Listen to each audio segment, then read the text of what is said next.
na base américaine Égypte dans 4-5 jours bazoya yango zo mona bata FCC ba comprendre que ba militaire américain bazo kita ba militaire Félix Tshisekedi atinda en Égypte coopération bilatérale entre la République démocratique du Congo et la République égyptienne et comme na souka na lobité que ezali centre de formation à égyptien mais na lobité que za centre de formation américaine par rapport à problème à Zambie.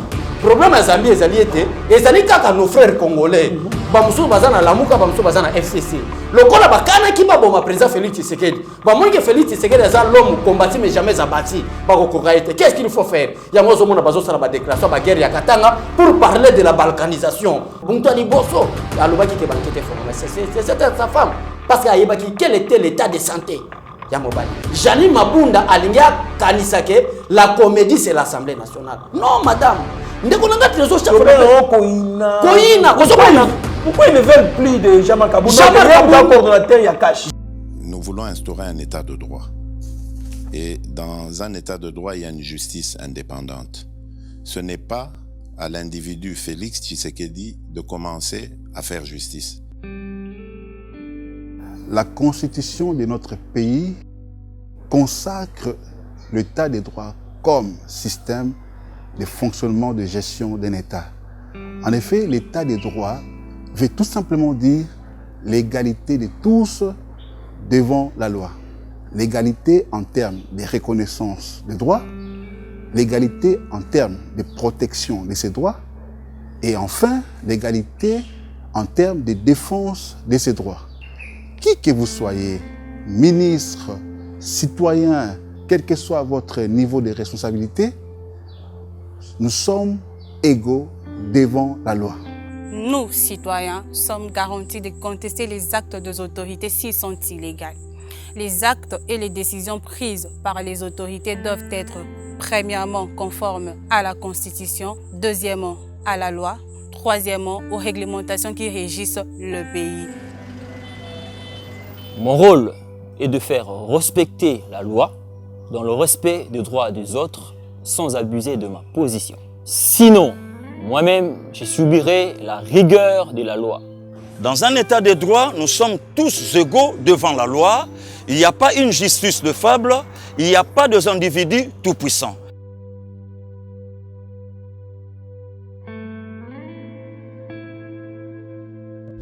Je soutiens l'instauration d'un état de droit en RDC. Fini les trafics d'influence.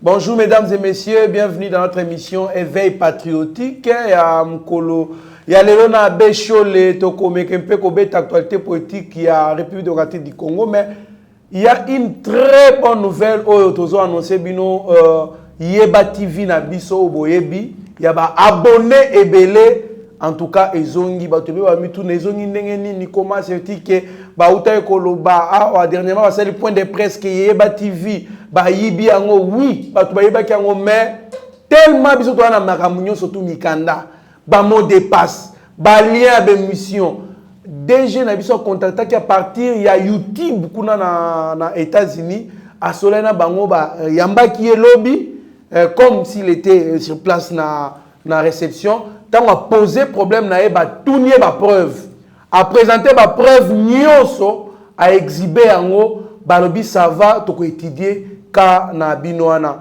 À notre grande surprise c'est à 3h de DG par curiosité à la mukia mekaboye Yeba TV ezongi mbalamo ba sengi a changer mot de passe à sécuriser yango na minute to sabino Yeba TV ya solo boyebi wana yango puisque to mekaki ko lancer vidéo na biso mo boye to mona ki moi ba doute ko ta to biso ba non ba pirata oui ba pirata ki biso mais to zongeli yango en tout cas grâce à YouTube merci beaucoup Abbé Cholé bonjour. Merci beaucoup de konanga Trésor Kandolo journaliste d'investigation talaka Yeba TV ba yiba biso ba pirata ka biso ezanga ndeko na bino Abbé Cholé o sala confiance bino mo boye biso na constance na makambo eza sérieux to ko sakate vraiment Yeba TV ezongi kaka ndenge ndeko na nga Trésor Kandola uti koloba directeur général na biso na niveau ya États-Unis Shadrach te mes partenaires na biso aux États-Unis nde akendaki a contacter bato à YouTube par rapport ya ba document oyo directeur général Shadrach atindelaka nde bake ba pesi ba preuve ya ba code na biso ya ba nini ba sengi ba sécuriser muto akolanda biso na premier personne à Kolanda biso en direct ya Yeba TV. Luka moye au panzela biso atana plus de 100 personnes. Pour batebele bazo la éveil patriotique. Talaka dossier lelo bato ba raté formation ba militaire. Au Félix Tshisekedi atina en Égypte. Pour te baya ko kanga kabila. Te na lo ba vérité te panzaka ke mission. En tout cas merci beaucoup Mwanamboka Beshole mais to bon sanate quand même tozali na opération Tolansa qui a contribution na plateforme ya GoFundMe.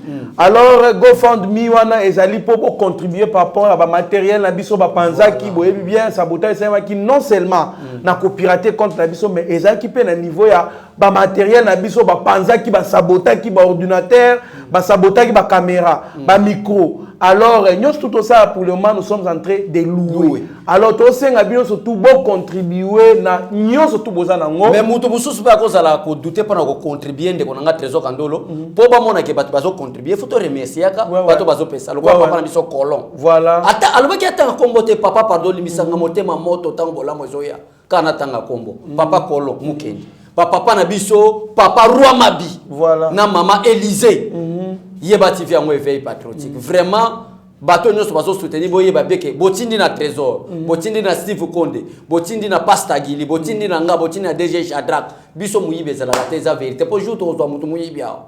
Merci beaucoup Mwanamboka Beshole. Dans rappeler sous qu'il y a une deuxième plateforme au Ezali Cash App. Wana Moutou Azali représentant c'est toujours monsieur Stéphane Kankou.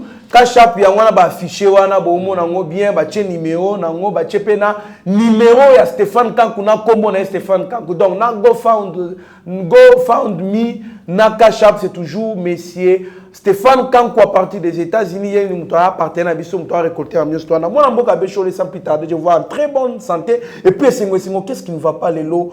On a mon Sengo Makasi. Quand tu faut te retrouver, Yeba TV na Bissou, ou soit il y a encore une autre chose. Yeba TV a payé à 50%. Donné Nazabo déjà Nazane 50%. Talaka la chaîne Oyo Konanga. Chaîne Oyo vers le peuple congolais. Chaîne Oyo le banda ko loba makabaso de moutons avant kamba vient na biso VK. Biso ne bato banda ki musa les okende belete. Éveil patriotique linga ki bunga. Parce que ba dictateur mi balé baliki na mboka o. Joseph Mobutu na Joseph Kabila. Ba boma éducation au peuple congolais. Ba semenzala na ventre congolais. Congolais réfléchir malamu ezate ndena canal éveil patriotique to ya pona ko éveil peuple congolais ya mwana Yeba TV ezongi ndenge na banquet to sali neto to sala récemment awa nayo pona ko signaler bato et apporter na nous sentiment à 50%. Mais 50% mutu ezani ezaba militaire à fatigue Félix a travaillé d'une manière silencieuse. Militaire ni 200 militaires au bayaka 200 militaires plus bayaka 200 militaires 300 militaires plus de 5000 militaires au bazana na base américaine Égypte na base américaine Égypte. Dans 4-5 jours, bazoya. Yango zomona bata FCC va comprendre que ba militaire américain bazo kita. Ba militaire Félix Tshisekedi atinda en Égypte, coopération bilatérale entre la République démocratique du Congo et la République égyptienne. Et comme na souka, na lobité que ezali centre de formation ba égyptien. Mais na lobité ezali centre de formation américaine. Mais na kati Égypte. Na kati Égypte. Oh, bazu formation de formation ba parachutiste. Bazu formation à commando. Et nombre na bango za combien? Ba pesi nombre exact té. Mais ba lobi baza plus de 5000. Ce que ça 20 000 les a payé plus de 5000. Ce que ça 10 000 les a plus de 5000. Ce que ba militaire wana 5-6 jours awa bazo kita na terrain. Papa il faut voir. Na yebite so ki to komona ngo Steve Konda ba balancer mona commando ni ngazo kita na parachutiste. Ba mususu na moni bilongi na bango. Talaka Kabila sali 18 ans na pouvoir. Atinda ba militaire na formation té. Azoka ba kulu na bano ba kota ba banda pesi bango armée, policier, militaire. Mais Félix atindi ba militaire na le centre de formation plus réputé en Afrique. Oh il y a ba américain na Égypte. Place on a ba formaka ba Tanzanie. Ba marine américain. Mais je rappelle, l'Égypte c'est la première force militaire en Afrique. Hein. Voilà. Nazo yebisa, on a ni nazo lo babona lo bango nesengo. Parce que Congolais comprennent que politique a président Félix Tshisekedi. La Mouka a distrait ba Congolais belé ko ba que Félix Tshisekedi ne gère pas. Mais c'est Kabila qui gère. OK, Félix Tshisekedi auparavant na yebisa que tozo ça la politique ba benga politique à l'école les renard. Talaka to kuti système oboy ba militaire colonel. Ndeko na nga na monde entier, ici il y a des services qui sont très disciplinés. Babé un service militaire. Bazalaka discipliné, ba respecta hiérarchie na bango. Mais dès que boni ozana une nation où les militaires, quels militaires, des généraux, les officiers généraux sont sanctionnés par la communauté internationale. Yeba malam gemboka wana ezalaka ko beba. Tala batango fort. Un général, tout un général, mais sanctionné. Tala batuloko ba John Numbi, tout un général sanctionné par la communauté internationale. Tala kalokola batuloko ba général de feka imba kufi o ba ko sabiso asa sanctionné o ba ko sabiso akufa. Mais dossier na ko lobela lobi atana trésor kandolo parce que banquette des Jésus salamake, il faut que nous vérifier korwana o ezana kan.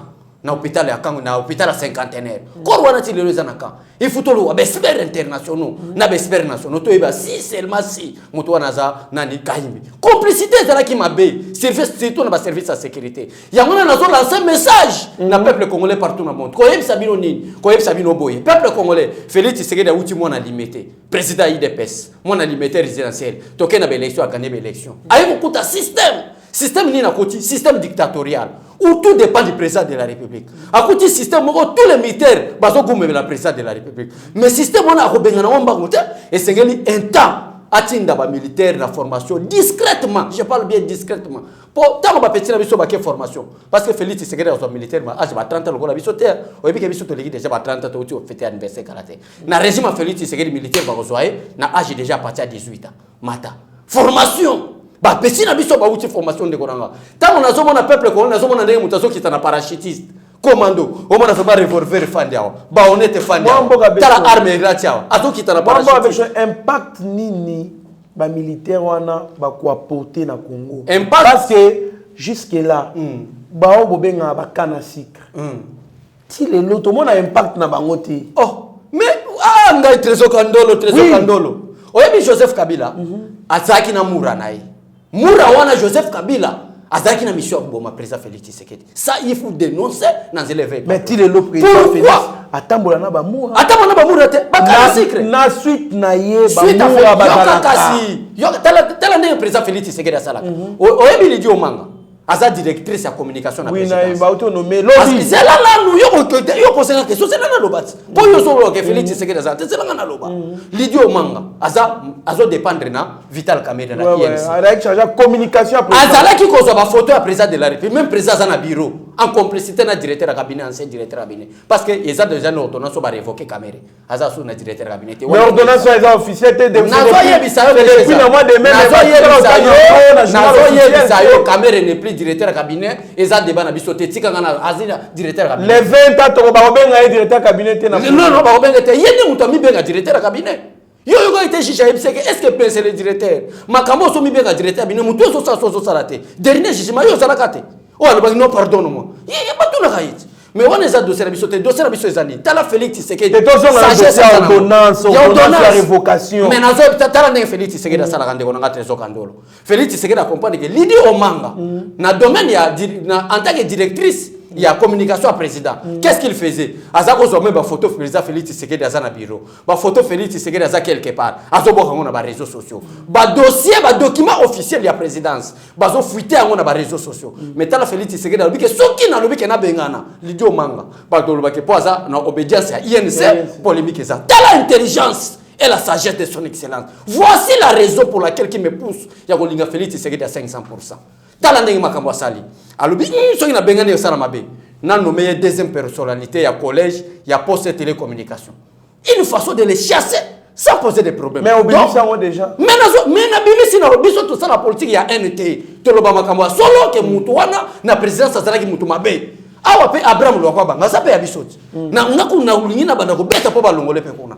Dès que asali nini. Mais il y a ça na presse. Akembina président makasi na campagne électorale wa abet asa ba dire yem to za filmer. Wana okomi ko luka polémique ezana bato bakema na président le problème Félix Tshisekedi ezana bolingo na bato. Ato yaki na 2 jours ozwati na présidence. Félix Tshisekedi problème ne ezana bolingo na bato. Ezana bato bakema na ba président Félix Tshisekedi. Yo lui ko lo bakema so ko bata de la rite to tala kati le Félix Tshisekedi ezana pouvoir me bazo luka ba buka yebati. Yo ba buka yebati bi porani. Lidio manga Lidio manga ye wana ba écarté. C'est-à-dire poste ne tikali vide. Mais madame aux avons ça la avancer la présidence salani une façon de chasser une personne sans qu'elle pesé ba haine na motem. Donc c'est ça l'intelligence et la sagesse de Félix également na bakana sik. Voilà. Félix Tshisekedi akuti bamura. Bamura o babenga bango ke erreur pas babeti masasi. Bato mbumana nzoto. Bato ba boma biso na marche le 19 septembre. Tant tu affronter la police, la police ba ko asouté. Tout le monde ba di ba Wileri, na Wileri zo kitambam, ba na mura. Mbumana nzoto bo kaka. Ya tout le monde makamote. Félix Tshisekedi ko yamba la moté, azo ba combattable bino ba membre la sécurité. Mbumana nzoto ba bi ba kolandela te. Basigna na parlement. Nani alobi ke mbumana nzoto ba kolandela te. Basigna na parlement, statut portant protection des anciens chefs d'État. Le statut protégeant les anciens présidents d'abord. Je ne peux pas parler des anciens présidents de la République. Les statuts protégeant l'ancien président de la République, Joseph Kabila. On a 2 mois à viol. On a 2 mois, ça y a 2 mois pour millionnaire. Voilà, viol d'abord et la Constitution. L'un des avocats de la République démocratique du Congo, qui a plainte contre ces statuts. La Cour constitutionnelle a bien un caractère. Bazo rejeter mon caractère. Il y a un Kabila le lozo luka place à offendre. Ba comme on est na ba Coran frère Kabila. Kabila comme frère comme ko te ba Coran na ba misilba. Na ki ngaka ti bazo luka ba moneta. Frère Kabila. A comme frère. Tant bazo te ba luka ba bazo luka lo malheur. Asa ko compateke tout kaiti. Ye mona comme tantôt azana muzole ba be ngoni. Mosquée frère ye wana zo te ba ser na ba frère. Donc frère Kabila félicitations, la repentance des éléments bibliques ce n'est pas un problème. Moi Mboka Beshole merci beaucoup.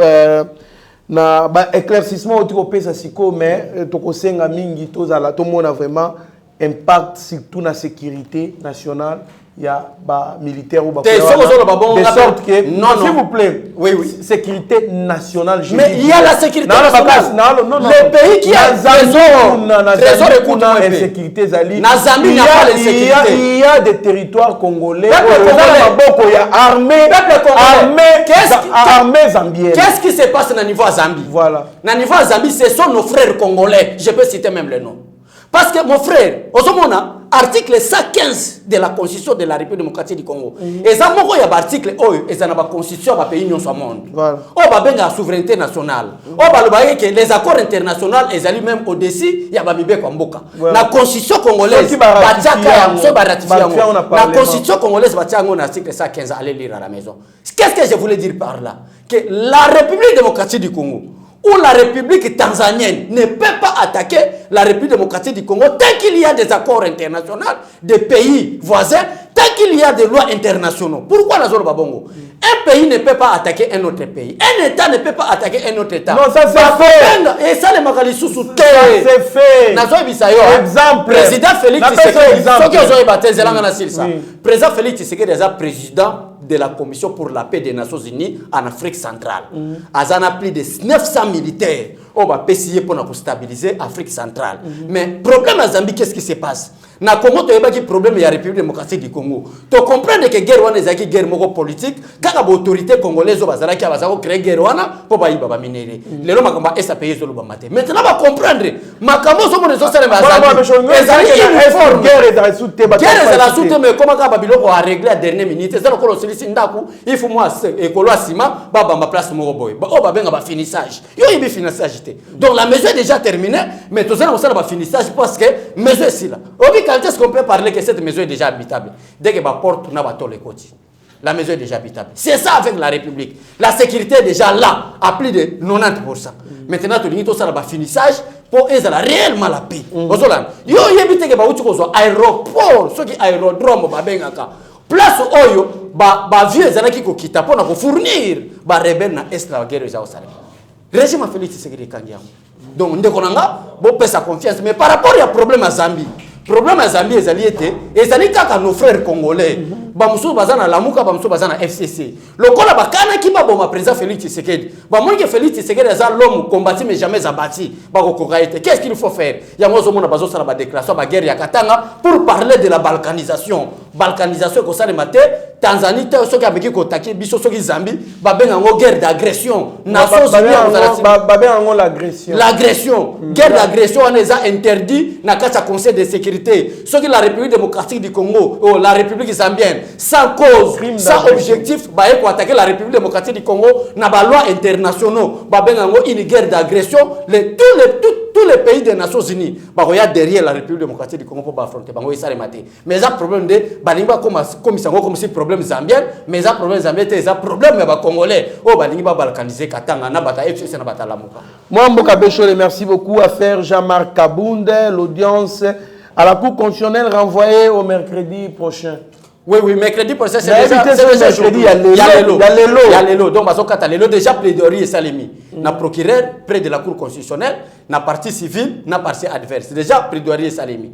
L'élo, c'est la sentence. Ah bon? Oui, déjà décision et donc il m'a dit l'élo. Oh, lobby to lobby, qui lobby et ça qui plaidoirie. Plaidoirie et s'il déjà pas position. Mais la plaidoirie, il paraît que déjà Jean-Marc a déjà raison. Donc, a déjà gagné. Pourquoi ça a gagné? Parce que Cour constitutionnelle, bah on te baso le dossier à Jean-Marc. Dossier à Jean-Marc, c'est un conflit administratif. Et quand on a déjà na Conseil d'État. Conseil d'État a départagé un conflit administratif. Maintenant la Cour constitutionnelle, parce qu'il y avait une décision.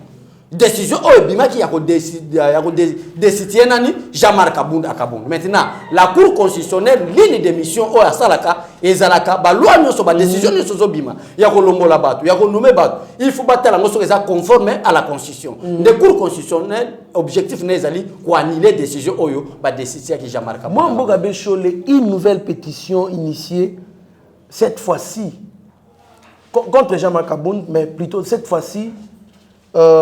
Ezali sous mutu ya mutu moko intermédiaire parti intermédiaire lesquels étaient pour initier pétition. Cette fois-ci c'est un député du PPRD. S'il vous plaît. Oui. Donc partenaire na bino. Donc cette fois-ci c'est sûr que bombaté va utiliser député à la Mouka, député à MST. Ezali député, il y a PPRD de Moutou a initié pétition et on a déjà récolté même 104 signatures. Merci. Pour faire partie toujours Jean-Marc Kabound de la poste. Trésor quand nous sommes que pour ça les kabaché nous soutient parce que acharnement et là que pour ça ça l'émission kakana yo ba question o né yango lingana prouver peuple congolais à quoi l'IDP c'est capable ya ko défendre mbongo ba question le collabore. Quand on parle de la première destitution, on ne peut pas encore parler de la deuxième destitution. Parce que selon FCC et selon les lois de la République, Jean-Marc Kabound est déjà destitué. Comment est-ce qu'une personne qui est déjà destituée, encore une autre lettre, il y a destitution. On a aventure, il y a pardon, ici il y a madame au Assemblée nationale. Jani Mabunda alingia kanisake, la comédie c'est l'Assemblée nationale. Non madame, ndekonanga trésor chaque pourquoi ils ne veulent plus de Jean-Marc Kabound? Jean-Marc coordonnateur ya cash. Jean-Marc Kabound ndekonanga nde azo kanga complicité na bango ya bato bazo sala contre le président de la République. Parce que selon bata FCC, président de la République ne devrait pas accoquer une année na pouvoir. Balinga babomaye. Il y a des exemples palpables, il y a ba avion, ba crash manine, nyoso ezebele, moi totanga konezate. Maintenant ba monike aza mutu moko toujours combattu mais jamais abattu. Ba komi ko luka moyen, ba longo la président de la République na pouvoir par des règles constitutionnelles. Ozolan ba poursuivre le président de la République na wapi na cour constitutionnelle. Ozolan or que eza guerre moko ya pamba ko réussirte parce que na monde entier eza na président de la République ba décider ya bongo. Wana premièrement. Deuxièmement mon frère Trésor Kandolo, problème na bango na Jean-Marc Kabound. Jean-Marc Kabound azo kwese bango makasi. Ozomona ndeko nanga Trésor, il faut to loba o éveil patriotique. Na monde tala ndenge nzamba zo pesa Trésor, ozano moko problème na batute. Mobali kitoko santé normale, ozano bien. Tala biso neto, tala biso bien. Ata to sala ba dipté na ba mituka te meto za bien. Mais tala bato bazo gérer ben institution. Surtout ba o bazana en moté, tala ba santé na bango. Ozomona santé moko ya en. En tout cas, dans le cas de j'ai senti vraiment la haine. Ozomona yango okoya munene ndenge nini. Nzamba ko pesa mabota ndenge nini. Okobota te. Okosika la kabona en wana nzoto konda makasi. Ozolanda. Tala Félix Tshisekedi santé azoya nango. Azosa la politique bolingo ba congolais. Mais tala batu musuba na besi. Soso ina tangi kombo Steve Kombe ya ukata lobike no. Steve Konde abeshole wana lobi mabe. Mais il faut tout le bien peuple congolais. Tala batu bazo gérer ben institution musu tala ba santé na bango. Baza incapable ya kobota. Nzamba sala mutu nyoso il faut bota na vie. Mais tuna batu bazo sala haine contre Jean-Marc Kabound. Ba bota kate baza na banata. Yango so mona baza pena bolingo ba congolais te. Parce que asala bango au juste. Bango problème na bango ezali il faut mutu azala président ya IDPS azala un aventure lokola tibala. Ozolanda po basomba ye manipulable bazoluka ba manipuler Jean-Marc baki ko kota tina baki noki baki ko mona ti ba marabu ndenge nini ba kozwa molimo Jean-Marc na Kindoki bazo kokate. Alors l'homme à battre n'est plus Félix Tshisekedi, l'homme à battre devient maintenant qui Jean-Marc Kabunda. Donc sans Jean-Marc Kabunda, Félix Tshisekedi est nul. Non, mais avant Jean-Marc Kabunda, il y a Félix Tshisekedi Azalaka déjà. C'est-à-dire quoi? Bango ba moni vraiment que Jean-Marc Kabunda a bloqué Makambo Bele. Pour bango ba messana na corruption. Ba yeboy yaka zombo trahi Félix Tshisekedi. Pour guerre na bango eza trahison. Mais Jean-Marc Kabunda peut moya trahi Félix Tshisekedi ezate. Nde yango na guerre na bango. Guerre bata FCC za bango. Bango ba mesana ko teka. Talaka biso ne to za boy. To za na bango te. To komina na niveau Félix no me biso bongo te. Mais ba yaka na bango po ba trahi biso to détourner makanisi ba combattant. Ba yaka na mbongo. Ba y vraiment na parlement de boba be biso ne yaka. Yo zo na parti wana za balu ba balinga ko te zo boy. Pour mission na bango za nini? O ya ba désordre ba ko sala na kasa parlement de bois 10e mairie. Ba désordre no so mo les autres na CGDPS. Les responsables membres FCC. Na sio yeso makamba solo tala kaka ngande na za boye na za nani na za ni ministre ni vice ministre mais bato wana bayaka ko corrompre nga yo pozo kura na informa kayo avec quelle mission to tia santana moi mboka bechole ce qui va réhabiliter Jean-Marc Kabunda est-ce que vraiment cohésion kozala yemoko mutu ya IDPS na ce qui si battu na bureau na ya FCC, est-ce que vraiment il y aura vraiment la bonne cohésion? Est-ce qu'on travaille dans bango sous bien? À qu'on travaille qui toko parce que ce n'est pas l'IDPS, ce n'est pas FCC, c'est le problème d'État. Le problème d'État est réglé par des principes. On a un principe, il sera arrêté. D'abord, Jani Mabunda a des problèmes très sérieux. Jusqu'à présent, Jani Mabunda a affronté l'Assemblée. C'est là où tu vois même ma porte. Jani Mabunda jusqu'à présent ne peut pas affranchir l'Assemblée nationale. Jour au monde asala ki wana parce que alela ki afuka mi général ka songo yoke na mawa na kota na kati na reporter date élection ne balbe le kola zapo na report kota jusqu'à là toutes les portes de l'Assemblée nationale y compris des Jean-Marc donc quand l'Assemblée nationale a été pour mon PC mais début à parlementaire ya bandaki bandaki oh yozo sale masiko babe ngo crise institutionnelle voici les mais va dissoudre le parlement les débuts de moi si soka yoki passe à bota minute ka minute c'est-à-dire passe ko bandasiko ba 12h 13h aboti crise bandits. Pour Félix Tshisekedi a détruit. Il y a un moment où il y a un sentiment parce que Félix Tshisekedi a quitté pas commando pas parachutiste. Félix Tshisekedi a dissous le parlement. Parce que Jean Mabunda Sala, ça devient maintenant une guerre entre l'institution cour et tribunaux et l'institution parlement. Qu'est-ce devrait faire le président de la République? Or, l'article 69 de la Constitution appelle le président de la République le garant de la nation et l'arbitre de bon fonctionnement régulier des institutions. Trésor, donnons par un exemple. Vous connaissez bien les rôles d'un arbitre au terrain. Dès qu'il y a mon orgie à Salarani, à siffler. C'est ça qu'on est en train de faire. À siffler. Rouge. La Constitution, le président de la République démocratique du Congo, Félix Tshisekedi, l'arbitre de bon fonctionnement des réguliers des institutions. Qu'est-ce qu'il va faire? Ah, tu as déjà sifflé, et si quelqu'un fout la paix, jour à siffler papa. Tel qu'un conseil d'État, Batindika passer l'ordre du conseil d'État, sur le ministre de la Justice, le ministre de l'Intérieur, Mouta Kotate. Jean Mubunda n'a pas l'honneur de son habité, c'est Ayaki pour Azam, moi si, bon, c'est lui qui je ne sais pas où on a vu, n'a pas Kota Konate. Mais Ayaki, pour Kota, est-ce qu'il y a Kota qui? Moi, est-ce que Oroki a retiré parole dans le a séduire ceux qui. Dans le lobby, dans le lobby qui a aillé le col, moi si, pour Kota, mais Kota qui t'a. Nga na la politique logique ko séduire Félix Tshisekedi abala ngai pe na bala nga déjà Jean-Marc Kabunda bala Ogise Kabuya bala bon yo ko ya séduire nga na bibi makamba séduction na zo makamba esa vérité yo ki tellement na bibi makamba séduction moi mboka bechole en tout cas to ki kolekana mutuna mususu comment est-ce que bozo mona nyoso tout ezolekana par rapport à relation na bino na FCC Bissona FCC premièrement tous en relation parce que bango baza ba dictateur nous sommes des démocrates mais to kenda a une coalition gouvernementale mon frère conformément à l'article 78 de la Constitution qui impose au président de la République de nommer le premier ministre au sein de la majorité parlementaire et le patron de cette coalition c'est le président Félix Tshisekedi dès que mutunyo so Vital Kamerhe kuta za mwana biso to boti pour Vital Kamerhe créer parti politique na ba 2009 asaka na 9 so 10 ans 2010 kala mingi te a créé moi parti politique juste avant les élections 2011 a créé moi parti na yao to zué poto boko la ya sali mabe on a grâce na ende bosi pouvoir yema okuta lukaza la ta premier ministre azwa tende ya pesa mutaza président de la République ceux qui ba bengana na FCC à l'époque wa za ko luka moya asa la coup d'état ça longa président assemblée comme premier ministre ceux qui poste premier ministre azwa tende ya comme président de la République. Moi, Mboka Bechole, qui a tué le juge Raphaël Yani Ovungu? Dire le nom de la personne qui a tiré, c'est pratiquement impossible parce que tous en a pas préfété. Suite il y a question de pourquoi j'ai posé cette question. Il y a un lobby que moi tout temps combo c'était parce que tous en a pas matériel tous en a préfété. Mais tu répondre à la question par rapport aux actes. Qu'est-ce qui s'est passé avant dernier jour il y a Gigiane, il y avait un procès qui opposait entre le tribunal et Vital Kamerhe. Ba acte ni s'est posé à Girouana. Girouana acte s'est posé à Zalaki nini alataki masque babenga vicière oza na vitre wana avocat Kamerhe salina no sin avocat longole eloko wana ozolanda herba longole eloko wana premier analyste osala ntaki analyste politique ozolanda ndeko nanga masque longwaki azui masque mosusu wana premier élément deuxième élément tango même juge alobi ke non ndenge na zaboye tokobenga Amida na Soraya po ba ko témoigner boyoki bino moko Vital Kamerhe nenga gangaki no jure ko yana ko pelisa moto ozo comprendre na so peso ka analyse na criminologie bato bazui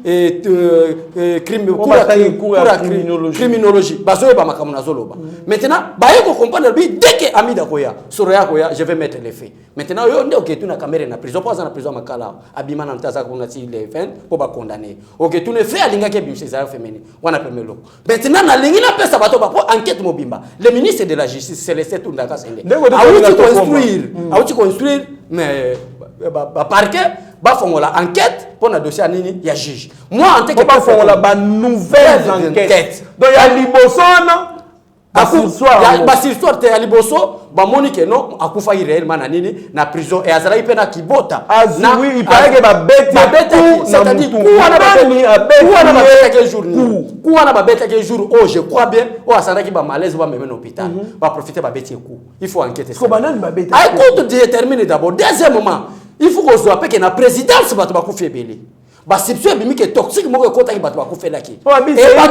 C'est une mort violente. Voilà. Bato peut baso ça la banquette na présidence. Na bato baso ça la banquette et agir à Koufaki. Batala na ce qui réellement bato présidence va Koufaki na poison. Batala poison on est à catégorie nini. Ba ya ko te balisa ngo pe na poison au juge ça nini. Akufina ngo so que ça le lenge moko. Ah c'est que mutu ayebani hein. C'est que mutu ayebani. Ah bon? Oui oui. Ce qui poison la présidence c'est ça solo. Que toxique ça ko baba. Na o ya tribunal, il faut pas parler ça. Porte-parole la présidence ba ki kuna na présidence c'est la Covid-19 faisant les poison. Aza homme d'état. Il faut le baka bon pour ne réveiller pas les chats qui dorment. Moi je suis un politicien, je suis communicateur. Je te dis la vérité. Covid moi quand nga bato baza ba proche Félix Tshisekedi. Bato kutu ba bomi mboka FCC. Covid ezora bangote. Bata Vital Kamerhe kutu ba détourner mboka sa jour. Covid ezora bangote. Car bato bazo rubunda. Yo yebia ki bata FCC na ba député na bango ba sengike ba ba bango $2000 ko la $5000. Bato babo iza bata IDPS. Covid ezora ba mibité. Ezora ka bato baza sérieux. Covid etetika biloko wana ndeko. Poison. Ozasi wa taide pesa bango ba nakisa mutemba walinga te $2000 ba kisa. Taka ngande na sabo. Natira Tshisekedi te. Nous ne sommes pas des matérialistes. Nous d'abord l'amour des Congolais. To love omo ndenge sabo. Na yoko gupo za Congolais. Na degra osakana te. Moi mboka be choles kondimi pena ke Gigiane ni so azo ki coup. Avant a comme pas na ndako jour abima ki wana. So azo ki coup soit baku na mutu. Aure ko betela moi sina été. Papa ça la calme te. Ça la calme. Mais moi ça la qui déclaration que mobile ngaza malama kufite. Muta ni bosso. Alobaki ke banquete fonga c'est sa femme parce qu'ayebaki quel était l'état de santé. Auto le bas qui peut-être tant c'est malaise là c'est que il faut passer l'enquête dans l'hôpital côté à Kendaki. Nyonso donc parcours enquête à Makasi. Place babanda ko déjà be sanction ya bateau baza complexe makambo wana. Ezali kaka na dernier procès à juge. O ezali ko poser contre Vital Kamerhe. Tout s'est passé là. Elle ba ko banda wana. Ba technicien baza ko s'installer ba micro. Ba tout na pe Vital Kamerhe nenga za ko sala boye. Et dinga ko lakisa nini. Après avocat na yake ko loba kuna alongo la vie. C'est vrai là osenga ba tinde ba ele papier mouchoir. Papier mouchoir nde ya ngone ko pousser avocat Vital Kamerhe ba ke monsieur le président votre honneur.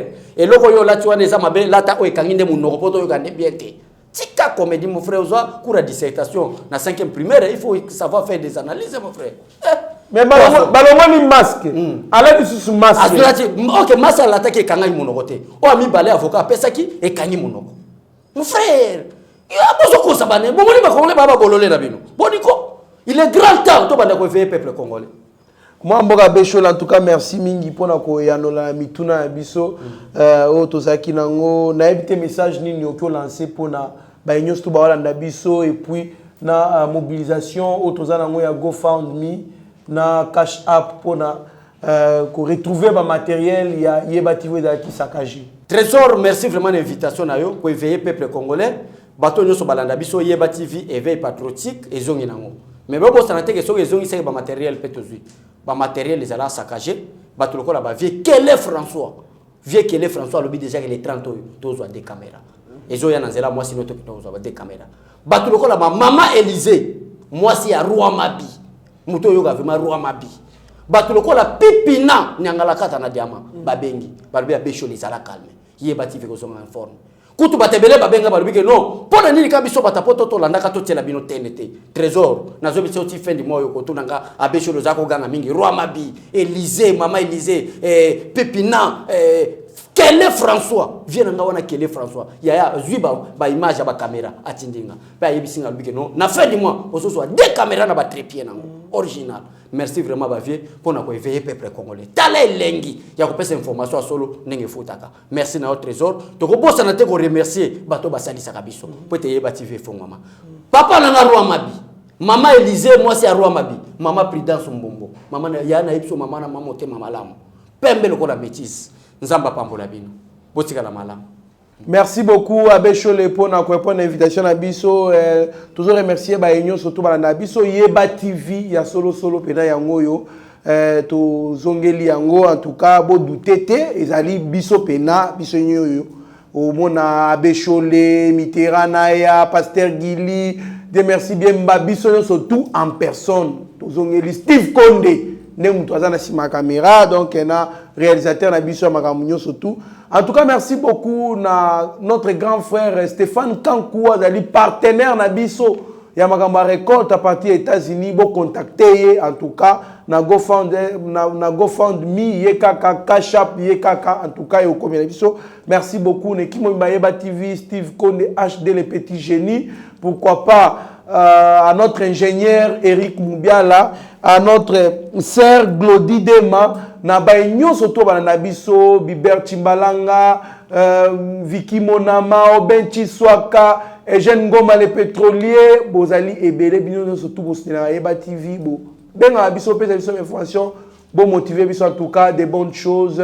Restez branchés sur notre chaîne, vous ne serez en aucun cas déçus, mieux vaut être maître de son silence que plutôt esclave de ses propres mots. Merci.